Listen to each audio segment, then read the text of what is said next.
الحمد لله الذي أنعم علينا كمال النعمة والإيمان والصلاة والسلام على رسول الله الذي أرسل رحمة للعالمين بالحنان فصلوات الله عليه وسلامه التام وعلى آله وصحبه وذرياته وأمته إلى يوم الميعاد من بين أيدي الرحمن وبعد. Dan yang paling spesial, keluarga saya yang hadir saat ini, seluruh lapisan masyarakat, jamaah yang saya cintai, semoga kehadiran Bapak Ibu saat ini tanpa kecuali dimasukkan dalam golongan hadis Nabi Muhammad SAW. Belum selesai, jangan dulu amin. Hadisnya diriwayatkan oleh sahabat Abu Darda radhiyallahu taala anhu, dimasukkan oleh Imam besar Ibnu Majah dalam salah satu dalam kitab sunannya, dari Nabi sallallahu alaihi wasallam berbunyi, qala Rasulullah sallallahu alaihi wasallam, man salaka tariqan yaltamisu fihi ilma sahhalallahu lahu tariqan ila al-jannah wa innal malaikata la tad'u ajnihataha ridan li talibil ilmi wa inna tullabal ilmi yastaghfiru lahu man fis samawati wa man fil ardi hatta al-hittan allati fil bihar wa innal ulama'a warathatul anbiya wa innal anbiya'a lam yurithu dinaran wala dirhama fahadduhu bihadin wafir. Paham? Tidak. Man ismun mausulun yadullu ala al-fardiyatil 'ammiyah. Kata sambung konjungsi menunjuk pada setiap personnya, setiap orangnya, tapi maknanya umum. Jadi kalau ada ayat di Quran, ada hadis Nabi dibuka dengan kata man, artinya Nabi ingin mengajak bicara pada setiap kita. Karena itu kata para ulama, posisikanlah sabda Nabi itu untuk kita sebagai pribadi. Apapun jabatannya, apapun statusnya, ini Nabi sedang bicara secara personal dengan kita. Saya mau tanya pada ibu, bapak jangan dulu, karena bupatinya perempuan. Ibu kalau diajak bicara berdua dengan ibu bupati, senang tidak? Oh. Diberikan hadiah oleh ibu bupati secara personal, senang tidak? Ini Nabi ngajak bicara langsung kepada kita secara personal dan memberikan hadiah melebihi hadiah-hadiah dunia. Kata Nabi, man salaka tariqa, siapapun fulana, laki-laki, perempuan, besar, kecil, tua, muda, status apapun, salaka tariqa, yang menempuh perjalanan walau tidak mudah. Bukan syariah tapi tariq. Tariq itu jalan yang tidak mudah, kadang berliku, kadang berlubang, kadang macet, kadang sampai ke tujuan tidak semudah apa yang dibayangkan. Itu tariq. Sifatnya disebut dengan tariqah. Karena itu orang ikut tariqah tidak mudah, ada perjuangannya. Jangan dikira datang ke tempat ini begitu mudah sampai, tidak. Pun demikian dengan kami, terbang dulu naik pesawat, ganti kendaraan, sampai dengan di sini. Anda pun yang datang ke sini belum tentu sampai dengan mudah. Mungkin ada yang menunggu dari sejak ba'da subuh, ada yang sudah siap-siap ingin dapat saf pertama, ada yang sudah pengen nyiapkan kamera dapat spot yang paling bagus buat konten. Banyak hal, tidak mudah. Nah, setiap perjuangan berangkat tapak kakinya itu dijamin langsung di lisan Nabi sallallahu alaihi wasallam, sahhalallahu lahu tariqan ilal jannah. Kalau benar niatnya, kata Nabi, kalau benar tujuannya datang betul-betul untuk mendekat kepada Allah, menaati Rasulullah sallallahu alaihi wasallam, maka dijamin dengan syafaat Rasulullah saat di yaumil hisab, langkahnya akan diringankan langsung menuju surga Allah Subhanahu wa taala. Wa innal malaikata, dan sejak orang itu berangkat, kalau niatnya benar, betul-betul untuk mendekati Allah, berhijrah mendekat pada Rasulullah, itu malaikat diperintahkan oleh Allah langsung, bentangkan sayapmu, berikan ridha kepada para penuntut ilmu itu. Bentangan sayap malaikat inilah yang menghasilkan tiga hal. Satu, diperintahkan mengaminkan doa-doa yang dimohonkan oleh para penuntut ilmu. Karena itu jangan sepi dari doa. Sejak berangkat berdoa, di jalan berzikir, datang menunggu momennya berdoa. Itulah sebabnya di akhir ta'lim pun, akhir pengajian pun kita membiasakan berdoa, karena hadisnya sahih. Kapan lagi doa dinaungi malaikat? Kapan lagi doa langsung diaminkan malaikat? Majlis ilmu itu peluangnya tinggi. Yang kedua, la tad'u ajnihataha ridan li talibil ilmi, makna kedua memohonkan ampunan kepada Allah. Ini yang menyebabkan satu ayat itu viral turun. Seorang pembunuh sudah membunuh puluhan orang, tiba kemudian ada sentuhan hidayah Allah dalam kalbunya. Allah itu begitu rahman dan lembut kepada hambanya, walaupun dosa itu bergumul tapi nyawa belum sampai ke kerongkongan, masih diberikan haknya untuk mendapatkan hidayah. Kenal Firaun? Kenal di mana? Kecil-kecil udah kenal Firaun. Cuma di Bangkalis ada anak kecil kenal Firaun. Alhamdulillah. Artinya ngaji nih, ngaji. Firaun tuh jahatnya luar biasa. Hobinya bunuh orang. Quran surah kedua ayat ke-49. Ngaku Tuhan, ana rabbukumul a'la. Orang sekarang paling keren ngaku nabi. Mudah-mudahan di Bengkalis tidak ada ya Bu ya. Jawa Barat itu ada satu kabupaten, AM dulu pemain bulu tangkis, ngaku nabi. Dibawa sama polisi kita tuh, ditanya, bagaimana bisa jadi nabi? Dia bilang, saya ke Bogor Pak, dapat wahyu. Orang ke Bogor dapat talas, dia dapat wahyu. Rekor paling tinggi di Jakarta pernah, ya ada LE ngaku malaikat dan minta izin kepada gubernur pada masa itu untuk mendaratkan malaikat Jibril di Monas tuh. Pernah kejadian ya, tangkap sama polisi kita tuh. Polisi kita luar biasa, jangankan teroris, malaikat tangkap tuh. Alhamdulillah, kita dukung yang demikian. Tapi Firaun ngaku Tuhan, hobi bunuh orang, ngaku Tuhan, kata-kata kasar. Itu yang menyebabkan Nabi Musa alaihi salam sebelum berangkat mohon kepada Allah supaya dilembutkan hatinya agar tidak tersinggung dengan kata-kata Firaun. Firaun itu kalau sudah berkata, dia jengkel, itu taruhannya nyawa. Anda kalau hidup zaman Firaun, Firaun tidak suka rambutnya, itu bukan disuruh cukur, tolong pisahkan kepala dari badannya. Firaun. Karena itu Nabi Musa berdoa sebelum berangkat, Rabbi shrahli wa yassirli wahlul 'uqdatam min lisani yafqahu qawli. Tapi sebelum doa itu dilakukan, turun perintah Allah di surah Thaha ayat 43 sampai 44. Perhatikan, Fir'aunnya, catat ini. Fir'aunnya itu tidak menutup haknya untuk mendapatkan hidayah dari Allah. Dengan sifat rahmannya Allah langsung berfirman, idhhaba ila fir'auna innahu tagha faqula lahu qawlan layyina la'allahu yatadhakkaru aw yakhsha. Musa dan Harun nggak tanggung, dua nabi ditugaskan hanya untuk memberikan hak hidayah pada orang yang telah menyimpang. Pergilah kepada Firaun, dia sudah keluar dari kewenangan jabatannya. Izin Bu, itu sebabnya nggak disebut namanya, tapi disebut dengan gelarnya. Ada rumus dalam tafsir, kalau di ayat Quran tidak disebutkan namanya secara langsung, tapi disebutkan gelar atau sifatnya, ini memberikan kesan bahwa peristiwa itu mungkin terjadi lagi di masa depan oleh orang-orang yang punya gelar-gelar serupa. Karena itulah datang hidayah untuk meluruskan supaya tidak terjadi di masa depan. Firaun dari kata faraoh, artinya raja yang punya kedudukan, yang memimpin. Maka pesan di ayat ini, hati-hati kalau sudah jadi pimpinan, jadi pemimpin, akan ada potensi-potensi godaan untuk keluar dari kewenangan-kewenangan. Kalau menemukan yang seperti itu, bukan dicela, bukan dihinakan, bukan direndahkan. Dahsyatnya Al-Quran mengajarkan, katakan dengan kelembutan, faqula lahu qawlan layyina, ingatkan itu raja dengan lembut, dengan halus, la'allahu yatadzakkaru aw yakhsha, mungkin dengan kelembutan dan kehalusan itu dia sadar ada sesuatu yang dilakukan bukan pada tempatnya. Itulah Islam, itulah Islam. Tapi yang mau saya katakan, Fir'aunnya masih dapat hidayah, cuma sayang dikasih tidak diambil. Itulah manusia. Nah, si pemuda ini membunuh puluhan orang, menghunjam hidayah dalam kalbunya, lalu dia memutuskan untuk mencari ketenangan, mendekat kepada Allah. Konsultasi pada seorang kiai, tuan guru pada masa itu.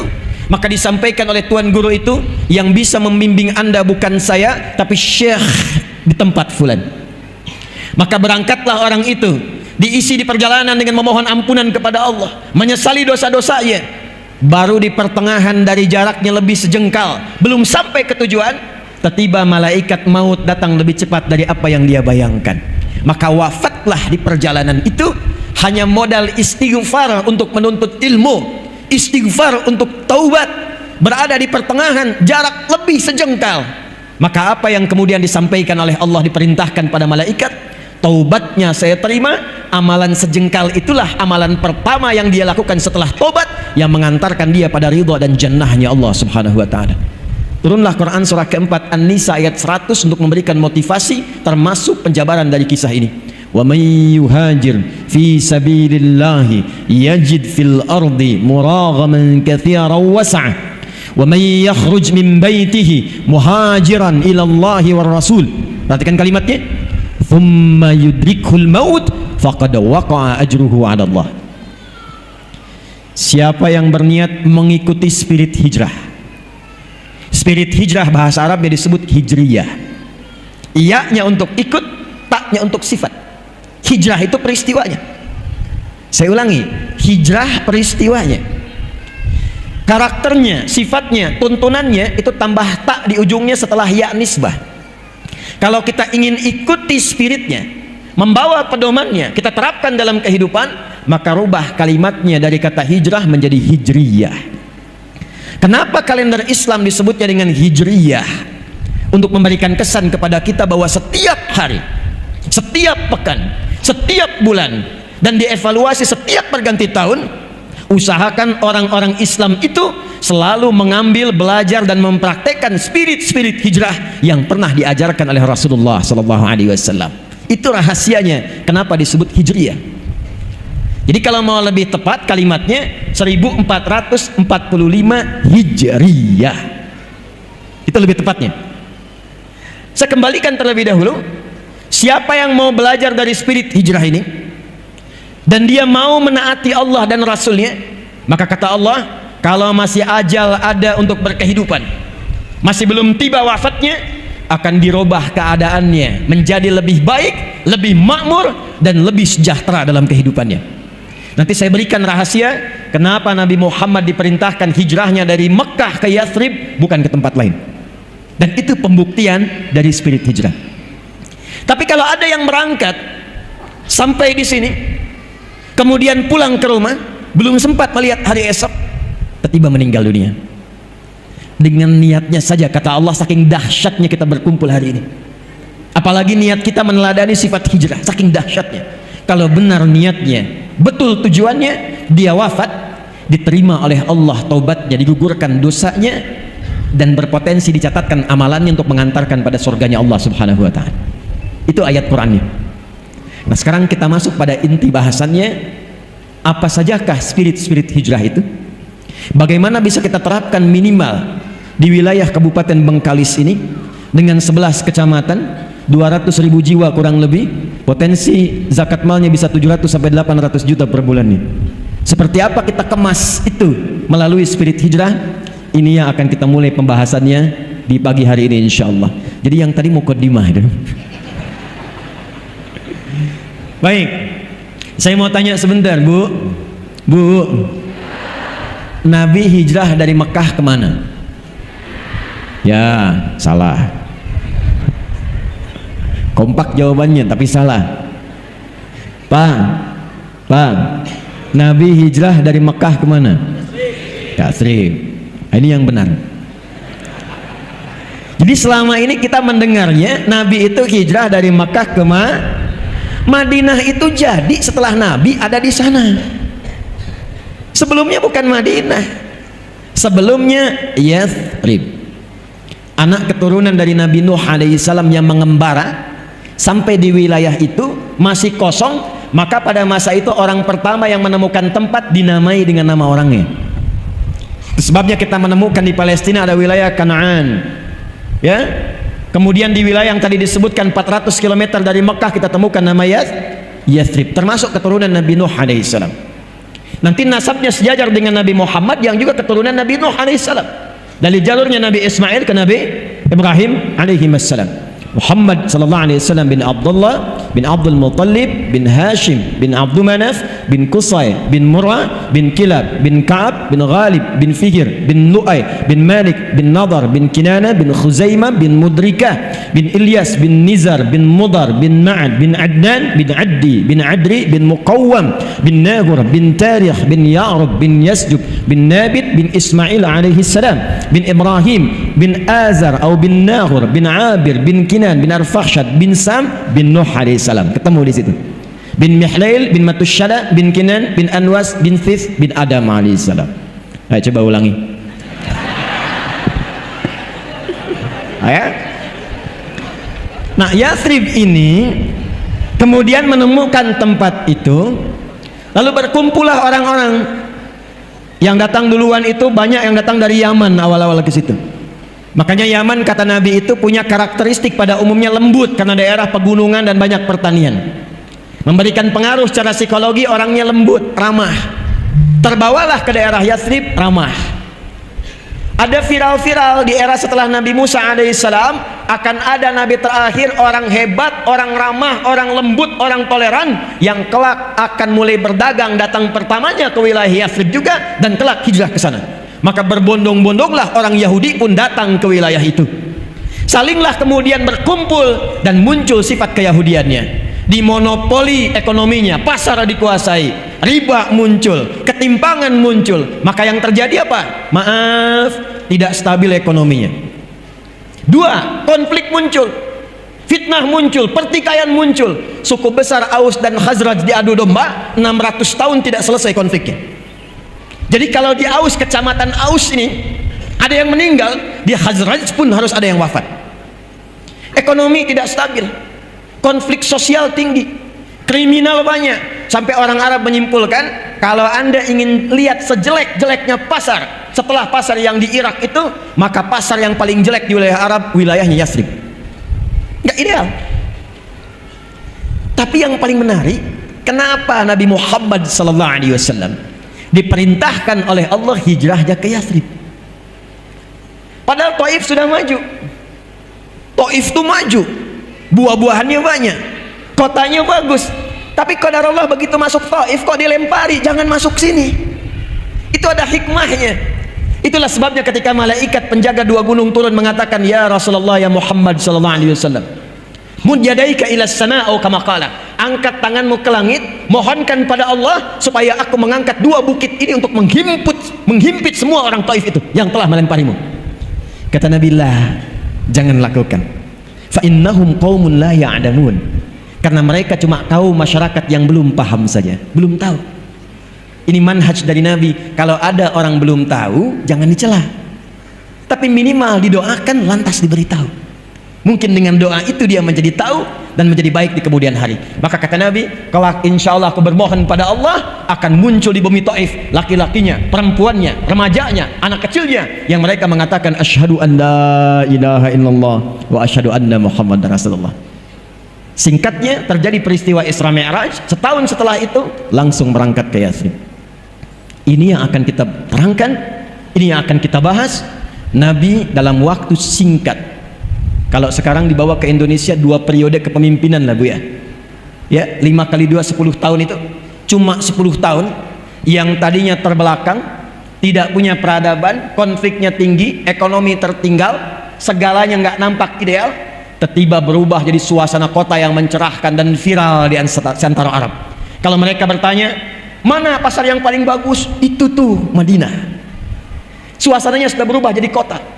Mana orang yang paling jujur? Ada di sana, Madinah. Dari suasana terbelakang jadi suasana kota yang menginspirasi, yang mencerahkan.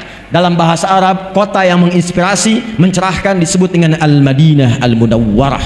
Itulah sebabnya diabadikan nama ini sampai dengan saat ini untuk memberikan pesan. Siapa yang ingin belajar menata kota yang tadinya terbelakang, mungkin tidak dikenal, mungkin belum ada pengetahuan yang hebat, mungkin belum stabil ekonominya, maka belajar dari spirit hijrah. Kalau benar dipraktikkan, maka dia bisa menjadi seperti kota-kota yang pernah dijelajahi oleh sahabat. Tidak ada satupun sahabat yang belajar dari kurikulum ini, menginjakkan tapak kakinya di setiap tempat, kecuali tempat itu maju.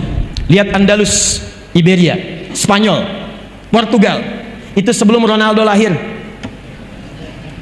Pique muncul, Xavi muncul, Barcelona, Real Madrid, Sevilla muncul semua. Itu nggak ada apa-apanya terbelakang. Kapan jadi maju punya peradaban 7 abad? Ketika seorang gubernur namanya Musa bin Nusair memerintahkan Tariq bin Ziyad, Pangdam, Panglima wilayah provinsi Afrika Utara pada masa itu, berangkat ke Iberia. Rakyat Andalusia meminta untuk membawa nilai-nilai keislaman dipraktikkan di sana. Nggak nunggu waktu lama, selang beberapa waktu langsung jadi kota berperadaban. Peradaban Islam di Andalus. Eropa yang sekarang maju dapat dari mana pedomannya? Dapat dari mana tuntunannya? Yang Anda lihat sekarang Amerika, Eropa, ada Inggris kemudian, ada Belanda kemudian, ada Jerman kemudian, sampai bahkan ke Pasifik, ke Jepang. Dari mana semua tuntunan itu? Kalau jujur mau belajar sejarah, semua turunannya akan mengerucut kepada masa-masa keemasan di Spanyol yang terhubung nasabnya kepada nilai-nilai keislaman dalam hijrah. Cepat. Ada 3. Ada berapa? Ada 3. Yang paling pokok, yang bila ini dilakukan dan diterapkan di setiap daerah manapun, akan merubah daerah itu secara otomatis menjadi suasana kota yang mencerahkan. Bengkalis siap? Bengkalis siap? Takbir. 1. Tidaklah Nabi datang ke Yathrib sebelumnya beliau telah melakukan mitigasi dan riset, bahkan dibimbing oleh wahyu. Ini Bu, yang paling penting ketika diangkat menjadi bupati, berpartner kemudian juga dengan DPRD-nya, Forkompindanya, diriset mitigasi. Bagaimana karakter wilayahnya 11 kecamatan 200.000? Apa kecenderungannya? Bagaimana keadaannya? Bagaimana interaksi sosialnya? Maka ketika Nabi menemukan ada konflik yang dengan konflik itu tidak pernah menyebabkan stabilitas, sulit melakukan pembangunan, yang pertama dilakukan mempersaudarakan semua elemen yang ada di Yathrib itu, sehingga semuanya mendapatkan suasana tenang, bahagia dan cahaya. Maka yang beliau lakukan dan tercatat dalam sejarah, akha bainal muhajirin wal ansar, akha bainal aus wal khazraj. Ternyata di Madinah ada pribumi, ada pendatang. Saya tanya, di Bengkalis ada pribumi tidak? Ada. Ada pendatang tidak? Jangan ada kesenjangan. Karena setelah Nabi datang nggak ada lagi istilah ini muhajirin, ini ansar. Cuma sifat saja. Yang ada adalah ahlul Madinah. Baik ada pendatang, bagus. Baik ada pribumi, bagus. Ketika kemudian keduanya dipersaudarakan dan sepakat dengan visi yang sama, bangun Bengkalis, makmurkan Bengkalis, sejahterakan Bengkalis, dan niatkan dengan niat yang benar. Itu modal dasar untuk membangun suasana kota. Dan hebatnya orang pribumi sampai disebut ansor pada masa itu, ini dahsyatnya. Ansor itu mau menolong sedalam-dalamnya, saking dalamnya yang dimiliki pun bisa dibagi. Yang dimiliki bisa dibagi. Nih Pak, tidak ada sahabat Nabi dari Mekah datang kehausan kecuali dijemput oleh orang yang bawa minuman. Ada orang lapar dijemputnya oleh orang yang bawa makanan. Yang dahsyat apa? Ini saya mau cerita sedikit saja. Ibu pernah dengar namanya Abdurrahman bin Auf? Kaya tidak? Tuh, sudah salah lagi deh. Saya tanya di antum yang ikhwan, Abdurrahman bin Auf tuh kaya tidak? Tidak. Tidak. Kurang lengkap informasi sejarahnya itu. Abdurrahman bin Auf itu seorang sahabat tapi tidak kaya. Beliau itu sahabat yang kebangetan kayanya. Kaya itu baru level 1, kaya itu biasa. Level 2-nya kaya banget. Level 3-nya kebangetan kayanya. Saya bulan lalu qadarullah dianugerahi honoris causa. Itu honoris causa yang paling serius, makanya saya terima. Beberapa negara banyak menawarkan, saya tidak menerima. Tapi di Universitas Muhammadiyah Jakarta ini, itu begitu ketat, begitu menantang, sehingga sepanjang perjalanan sejarah kampus cuma 2 orang yang dapat honoris causa. Satu Insinyur Soekarno, presiden pertama. Yang kedua Adi Hidayat.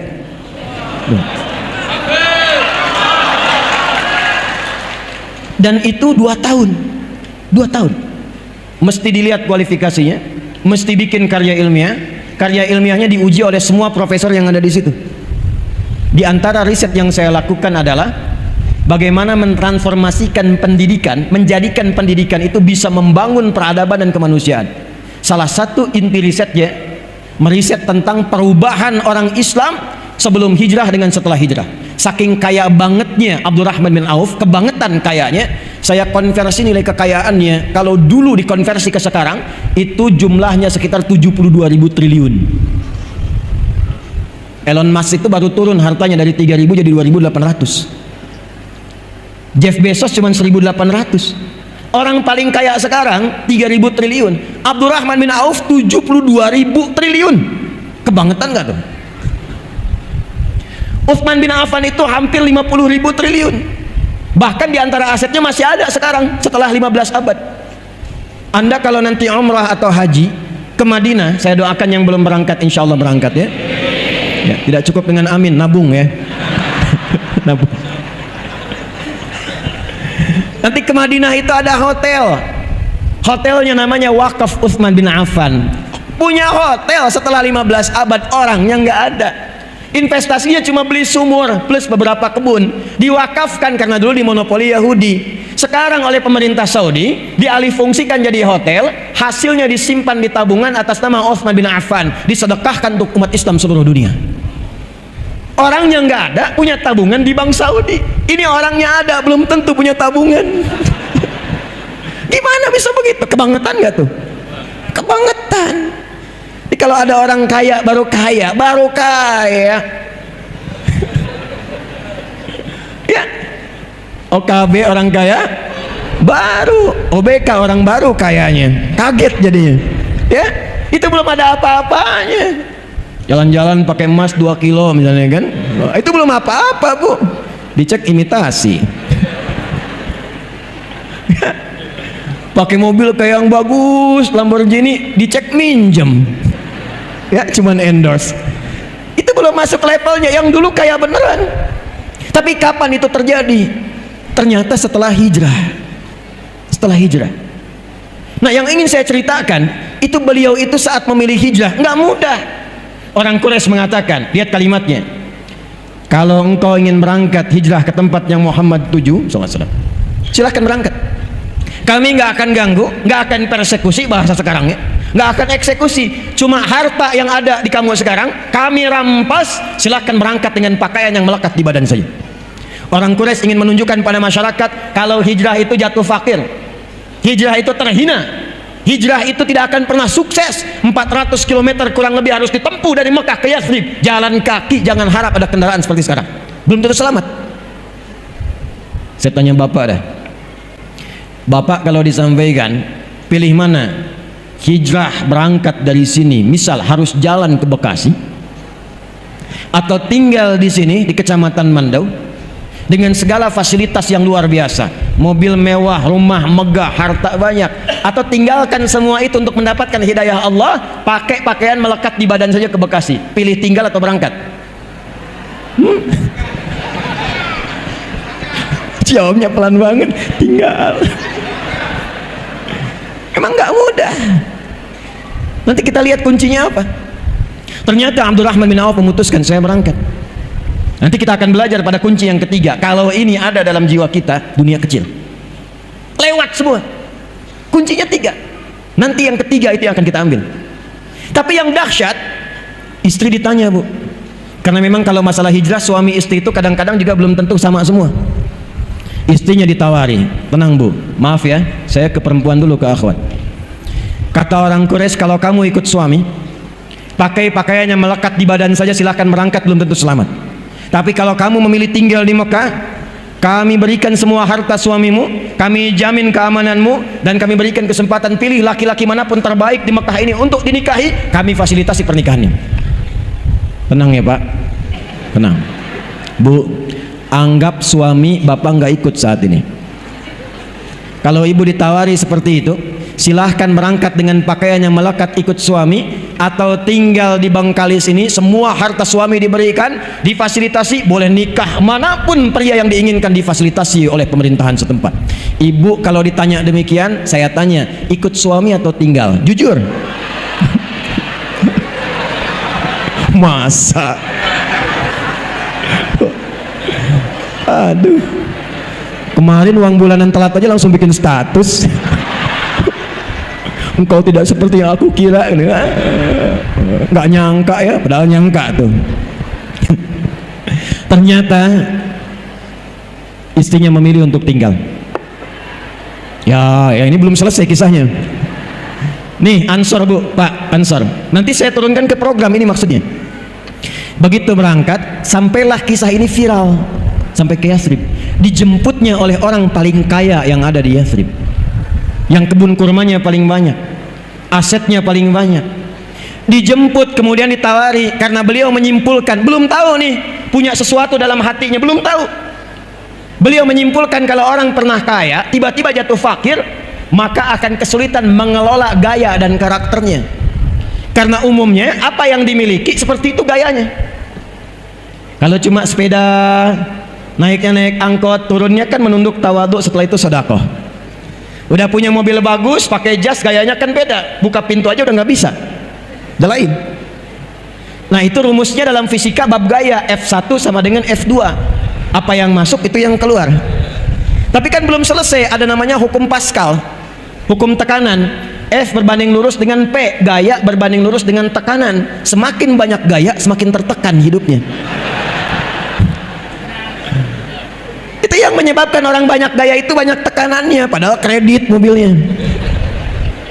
Ya, itu yang menyebabkan goncangan di kehidupan public figure. Ya, kalau nggak ada bimbingan yang tadi, disimpulkan jangan-jangan sahabat saya begini. Sahabat, tawarannya sederhana. Akhil karim, saudaraku yang mulia, kama qala, sami'tu annaka kunta ghaniyya. Saya dengar Anda pernah kaya. Kalau pengen kaya lagi, khudh nisfa mali, ambil setengah kekayaan saya. Bukan main-main. Saya dengar Anda ditinggalkan istri dan keluarga. Kalau pengen nikah lagi, pilih perempuan paling cantik di Yathrib ini, sekalipun keluargaku, aku fasilitasi pernikahannya. Gantian ya bu, tenang. Ini wajahnya udah nunggu masalahnya. Kalau antum para ikhwan ditawari demikian, ketemu orang mengatakan, kalau pengen kaya, ambil setengah kekayaan saya. Kalau pengen nikah lagi, saya fasilitasi dengan siapapun, dan pilih yang paling sesuai menurut Anda. Pertanyaan saya, anggap istri nggak ikut. Kalau antum ditawari demikian di posisi Abdurrahman bin Auf, antum memilih diterima atau tidak ditolak sama sekali? Sebab saya percuma tawarin ditolak juga, saya tahu jawabannya. Karena belum mantap nih yang dimiliki Abdurrahman bin Auf itu dalam jiwanya, yang dilatih oleh Nabi, yang nanti kita akan bahas. Begitu ditawari, kata Abdurrahman bin Auf, jazakallahu khairan, atau kama qala, semoga Allah berikan pahala kepada Anda. Kalau ada yang menawari kebaikan, sekalipun kita tidak bisa mengambilnya, minimal doakan dalam kebaikan lagi. Arini ainal aswaq, cukup tunjukkan kepadaku di mana pusat bisnisnya, di mana pasarnya.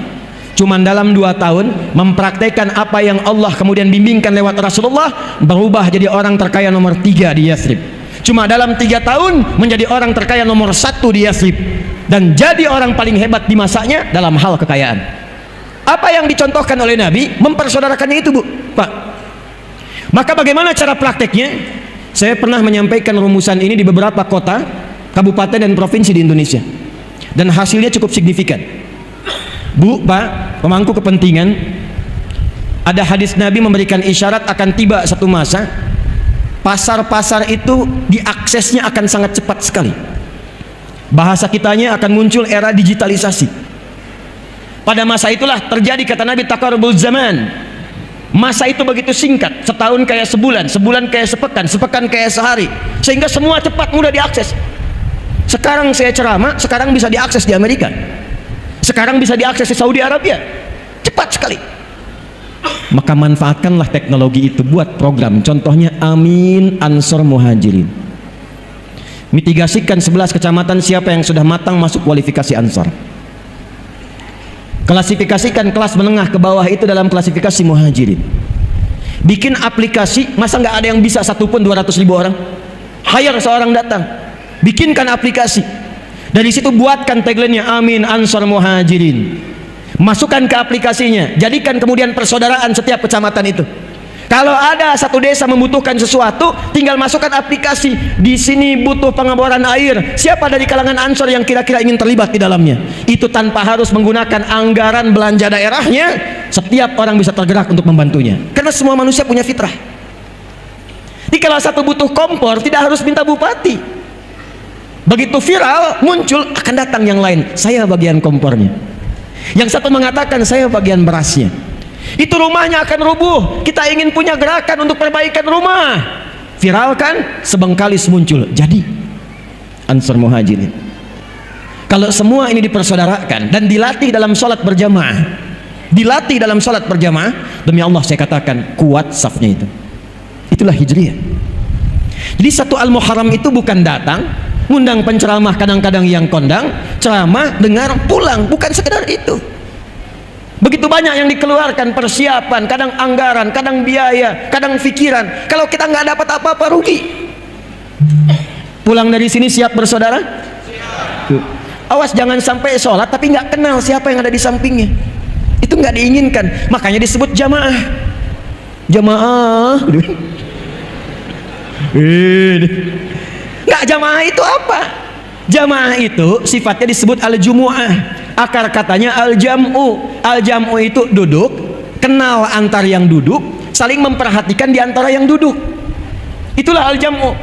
Kumpulannya disebut jamaah. Makanya nggak ada di zaman Nabi orang datang ke masjid dengan jamaah, sholat jamaah, mengaji jamaah, itu kecuali kenal siapa yang datang, tahu kebutuhannya. Nggak ada orang ke masjid kehausan, ketika pulang itu selesai dahaganya. Nggak ada orang lapar masuk masjid, ketika pulang selesai urusan dapurnya. Itulah jamaah. Saya membayangkan kalau ada dalam satu masjid setiap pekan bahkan Jumatan, setiap hari bahkan kemudian merangkat. Di situ ada dokter, di situ ada jamaah yang lain. Ketika ada satu pasien merasakan sakit atau di antara keluarganya nggak sanggup ke rumah sakit, bertemu dengan dokter, konsultasi, diberikan resep saat itu juga. Selesai. Ada orang nggak punya pekerjaan, datang kemudian orang yang Allah berikan amanah kepadanya kelebihan dari usahanya, konsultasi, diberikan jalan untuk mendapatkan lapangan pekerjaan. Itulah jemaah. Itulah sebabnya setelah dipersaudarakan, Nabi menerapkan hukum kedua, bangun tempat persatuan yang bernama masjid. Apa namanya? Maka disinilah perannya datang. DMI, MUI, Basnas datang semuanya buat mitigasi. Jangan sekedar jadikan masjid hanya untuk tempat sholat saja. Zaman Nabi masjid tempat solusi, tempat bersatu, tempat ta'aruf, kenal, jadi tahu siapa yang hadir di sampingnya. Jangan sampai jamaah tapi nggak kenal siapa yang di sampingnya, nggak tahu siapa yang datang, nggak kenal tetangganya. Itu bukan jamaah namanya. Itulah Islam. Itulah Islam. Dan dahsyatnya setelah itu muncul yang ketiga. Ini akan saya percepat. Nabi perhatikan bagaimana caranya supaya masyarakat tidak gelisah urusan dapur. Alladzi at'amahum min ju'. Rakyat itu semangat membangun, kompak dengan pemerintahannya. Kalau urusan dapurnya terpenuhi, gimana caranya ekonominya stabil? Maka Nabi stabilkan urusan ekonomi dan pasarnya.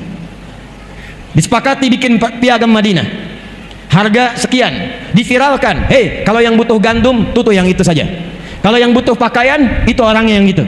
Kalau mau kurma, ini pasar kurma seperti ini. Harganya kemudian stabil. Jadi pasarnya hidup. Nggak ada orang Madinah belanjanya ke Mekah. Nggak ada orang Madinah belanjanya urusan pokok yang di dalam harus ke Syam. Yang nggak ada di Madinah baru keluar dari situ. Tapi UMKM-nya diberdayakan di lingkungan Yathrib yang kelak menjadi Madinah itu. Maka yang ketiga, ibu cek bu, berapa banyak UMKM di kecamatan, semua kecamatan wilayah Bengkalis itu. Siapa saja kemudian yang punya profesi-profesi A. Yang jualan beras berapa? Yang bertani berapa orang? Yang berternak berapa orang? Yang di sayuran mana lokasinya? Maka fasilitasi sekarang eranya era digital. Aplikasi yang tadi masukkanlah kemudian usaha UMKM di dalamnya. Jadi masyarakat tahu kalau pesan beras, oh ini di kecamatan Mando ada berasnya. Belanjanya di situ. Siapa yang ngantarkan? Bikin program namanya Ojek Soleh. Yang pakai Gojek berikan aplikasi lokal, itu yang ngantarkan. Biaya dari mana? ASN tiap bulan belanjanya lewat situ. Konfirmasikan lewat Basnas, masukkan ke dalam masjid, kotak infaknya pakai, modalnya nol, nggak pakai APBD. Saya bukan sekedar teori, kami sudah praktekkan di Bekasi. Kita bikin program Ojek Soleh, Di mana absensinya? Di masjid pakai fingerprint. Ojek saleh pakai fingerprint, klik bunyi. Kalau bukan bagian dari ojek saleh, klik saya ustadz, saya kiai, saya cek, klik. Silahkan coba lagi. Tukang ojek klik masuk. Kapan absensinya dimulai? Subuh. Jamaah. Konsisten sebulan aman urusan sembako, nggak perlu pikirin di rumah. Sudah dikalkulasikan dari zisnya, zakat, infak, sedekah. Berapa banyak orangnya? Ini bagiannya. Hasil yang didapatkan 70% ambil, 30% tabung. Dibantu progresnya. Dikumpulkan, support yang lain lagi. Kalau yang lain sudah bagus, jadikan beasiswa, berikan tabungan umrah. Tukang ojek yang tadinya ngojek, kebutuhannya terpenuhi, bisa umrah, bisa beasiswa anaknya. Itu spirit hijrah. Dan itulah perubahan yang kita siapkan saat Muharram ini.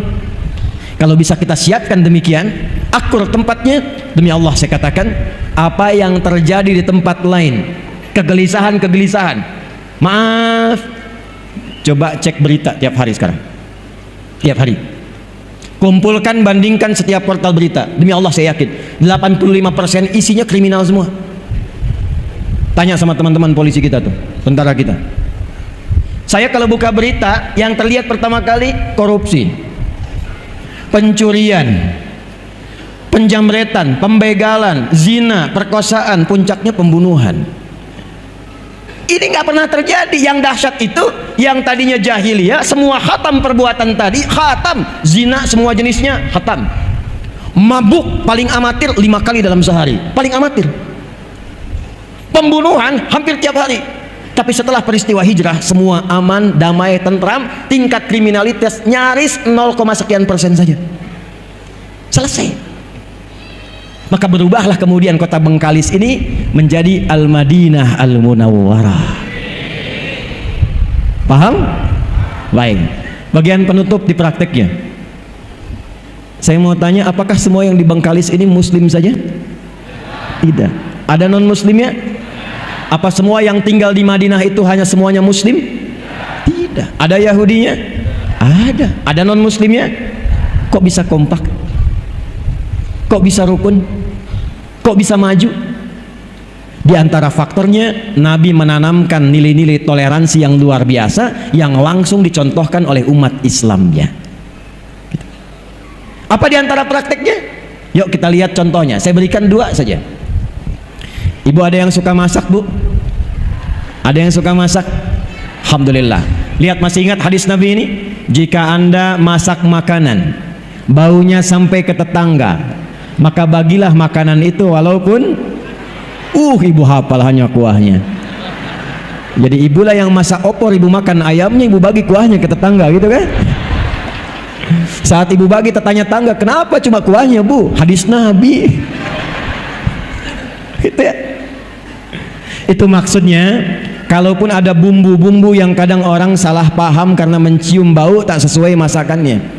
Sekarang ada bumbu rendang yang dimasak tempe, bumbu opor yang dimasak singkong. Supaya tak salah paham, kirimkan keadaannya supaya dia mengerti apa yang dimasak itu. Tapi saat dikirimkan itu, apakah Nabi mengatakan kalau tetangga Anda orang Islam saja? Tidak. Betapa banyak non-muslim dikirimkan. Allahu Akbar. Dan yang paling indah itu ketika diberikan, bertanya, Anda baik sekali. Perhatikan jawabannya. Bukan, Allah yang memerintahkan saya untuk berbagi. Kenal Allah. Anda masak, tetangganya mungkin bukan yang muslim saja, ada yang Kristen, mungkin Hindu, mungkin Buddha. Masak, datangi.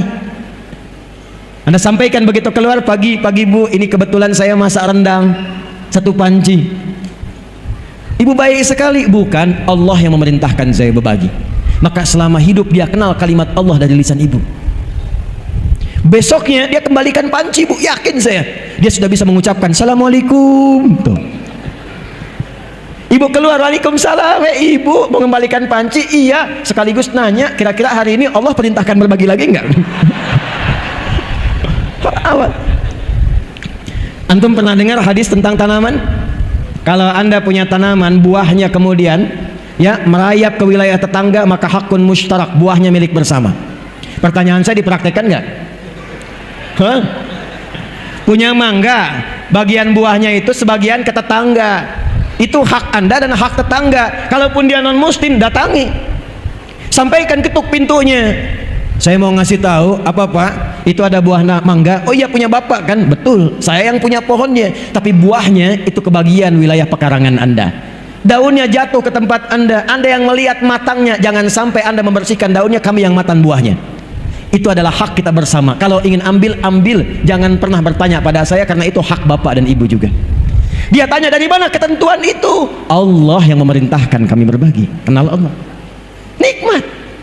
Tapi kadang dia nggak tahu kalau tumbuhan beda dengan hewan. Besoknya ayam Bapak main ke pekarangan dia.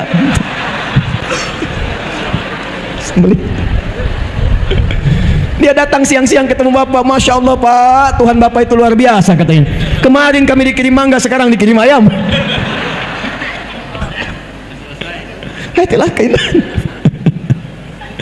Baik, saya kira tidak banyak yang ingin saya sampaikan. Yang penting poin-poin hijrahnya yang kita siapkan.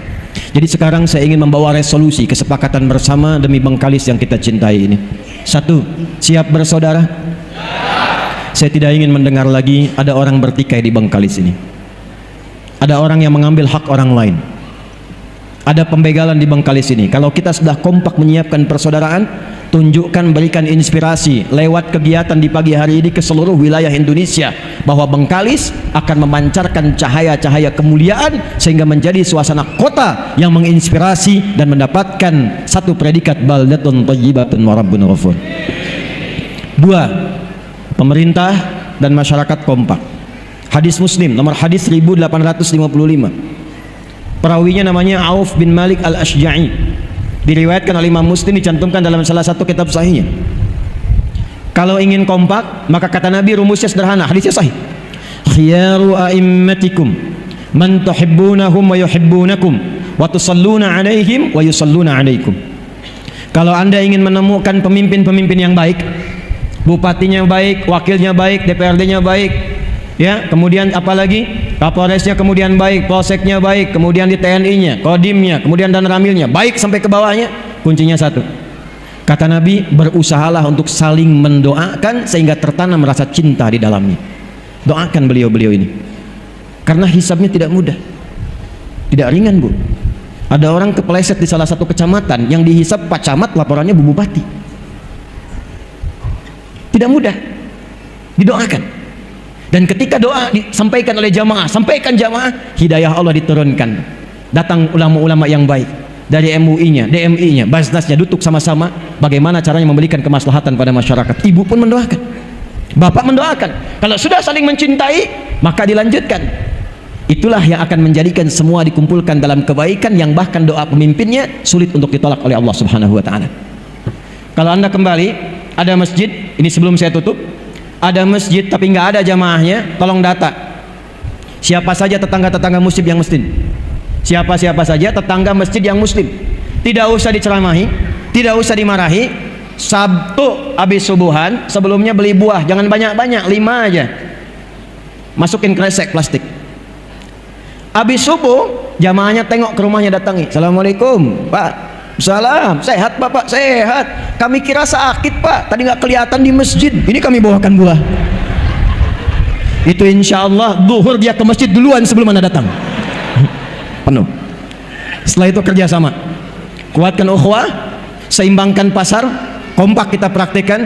Semoga menjadikan Bengkalis ini insya Allah sebagai kabupaten menuju kota yang dirahmati oleh Allah Subhanahu wa taala. Alhamdulillah, saya kira itu yang bisa disampaikan, yang menjadikan kita menutup dengan doa di kesempatan siang hari ini. Mudah-mudahan semua yang datang dirahmati oleh Allah Subhanahu wa taala, diridhai, disehatkan, dikuatkan dan diberkahi kota ini dalam kebaikan. Allahumma taqabbal minna innaka antas sami'un alim wa tub 'alaina innaka antat tawwabur rahim. Nahmaduka hamdan kama 'allamtana an nahmadak wa nashkuruka syukran kama 'allamtana an nashkurak, antal muqaddim wa antal muakhir biyadikal khair. إنك على كل شيء قدير. ربنا نصلي ونسلم على حبيبك الكريم رسولك المصطفى الأمين سيدنا محمد وعلى آله وصحبه أجمعين. ربنا لا تدع لنا في مقامنا هذا ذنبا إلا غفرته. Ya Allah, kalau ada pendosa hadir di sekitaran masjid ini, di dalam majlis ini, jangan biarkan ia pulang sebelum Kau ampuni seluruh dosa-dosanya.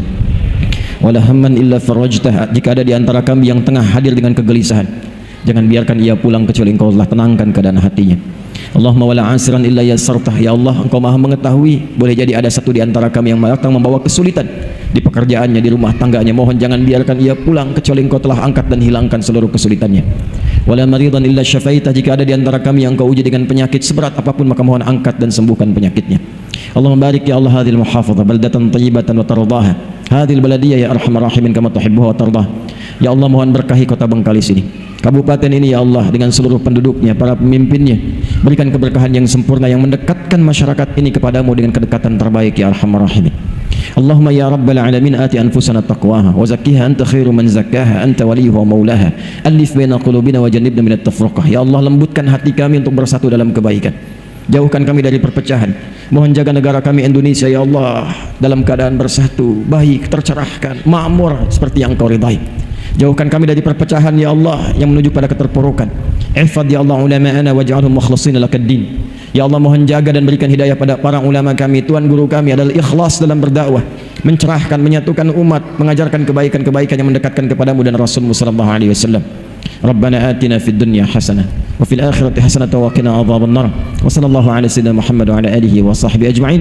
Wa akhiru da'wana subhanakallahumma wa bihamdika asyhadu an la ilaha illa anta nastaghfiruka wa natubu ilaik. Walhamdulillahi rabbil alamin.